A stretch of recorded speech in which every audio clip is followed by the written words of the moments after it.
I'd like to pick up a few points which have been made, a few comments. One from Freddie, who says, Hi, I hope you're well. Thank you very much. I am much better. I've still got this lingering cough, which is so debilitating. And there seems nothing in the UK to take to make it better. I was given some Linctus a few days, 2 or 3 days ago by the local chemist, who said this may make you sleepy. It knocked me out.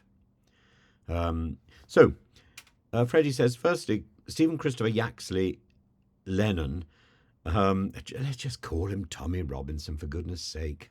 If somebody's got a sobriquet, which they're known by, we call them by the sobriquet. You don't hear people running around the place talking about Yeshua. We talk about Jesus. So Lennon has been convicted in a court of law and has been sentenced accordingly. Secondly, Mike Amesbury, going by the video footage, assaulted a member of the public, and we have to wait on due process to take its course. Until then, we have no right to speculate. Also, the usual media outlets are having a field day with Mike Amesbury, mainly because he's a Labour MP.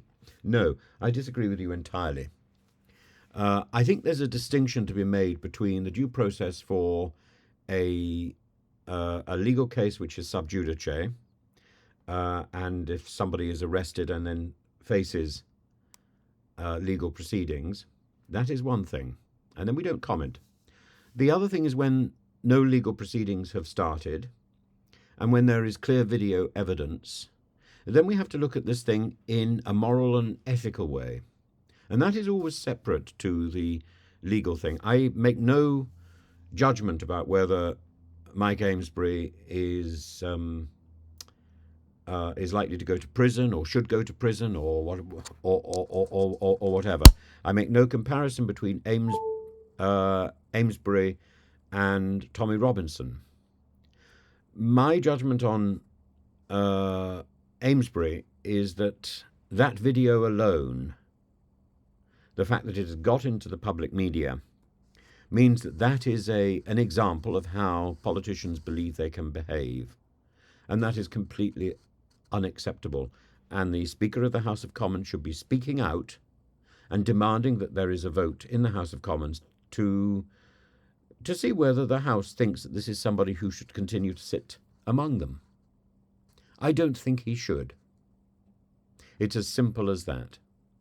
This partly comes from the idea of Caesar's wife, who must be above suspicion. So it doesn't matter to me whether a court of law finds him innocent. Doesn't matter. They may. It doesn't matter it doesn't matter to me whether there's a distinction between Hugh Edwards and Tommy Robinson and this two-tier justice business. There is definitely a two-tier justice, because otherwise the people who were stirring up social media would be as culpable or held as responsible in a court of law as the people who were actually torching bins, kicking and knifing people and shouting and shouting slogans on the street, or indeed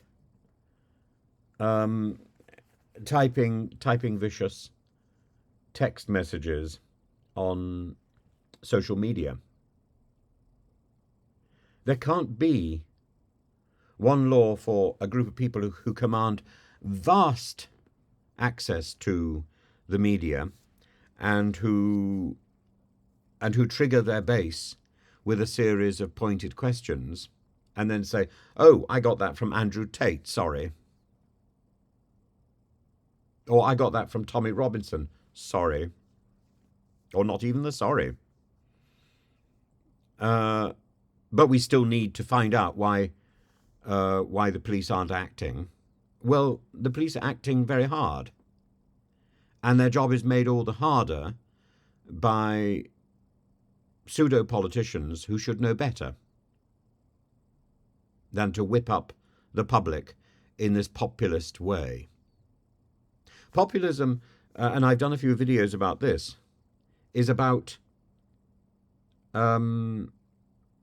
hijacking the public's frustrations and whipping up with a form of demagogy by cheap rhetoric those frustrations to the point where it tips over into actual violence.